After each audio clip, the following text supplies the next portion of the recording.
In 1982, Zecharya Baumel was one of 5 Israeli soldiers captured in South Lebanon by the Syrian army and the PFLP-GC. 3 of these soldiers have remained in captivity ever since. We spoke to the father of Zecharya Baumel, Yona Baumel.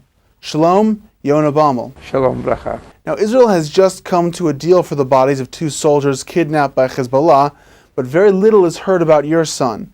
Do you feel that Israel has forgotten Zecharya?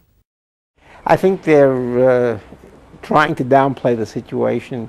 It happened long ago. The current administration says it wasn't on their watch. They're not responsible for it.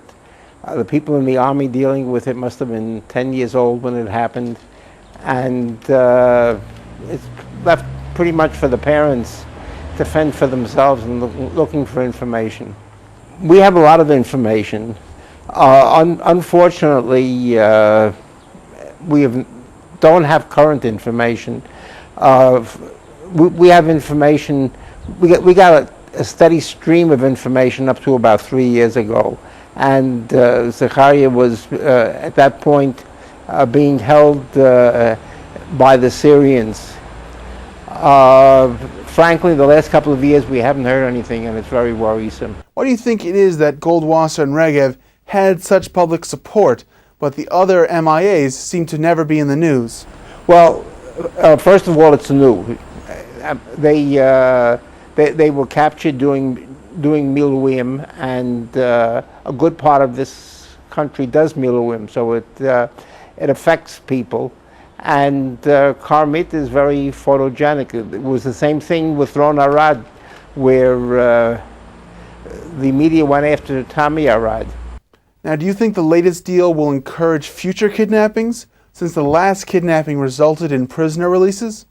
I very definitely think that it will encourage further kidnappings, and it's beyond me why Israel has agreed to play the game on the Hezbollah court or on the Palestinian court.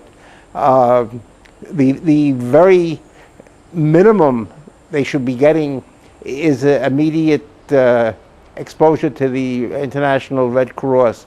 And in neither case have they gotten that. They shouldn't even talk to them, and they shouldn't allow the Red Cross access to prisoners that the Israelis hold. The pressure should be put both on Nasrallah and on Hamas. Now, at this point, what can be done in order to return your son to Israel? I think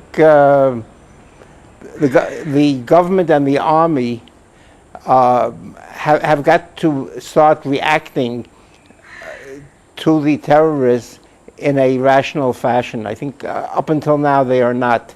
And we being the Israelis always pride ourselves on being holier than thou. This doesn't work in the Near East. I think there's a big difference between what the Arab leadership says and what the populace say. We have to put our propaganda to the people, and we have to bear down on the people. It's going to be hard. It goes against our grain, but it will achieve results. Now, this is a very difficult question, but if your son has, God forbid, been killed, would you support freeing live terrorists for his body? I am never in favor of freeing live terrorists for bodies. I haven't been the whole period of time. It's nothing new that I have undertaken at this point. I think that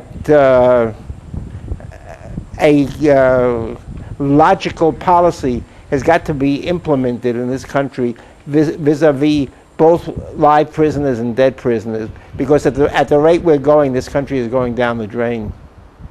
Yona Baumel, thank you very much for joining us.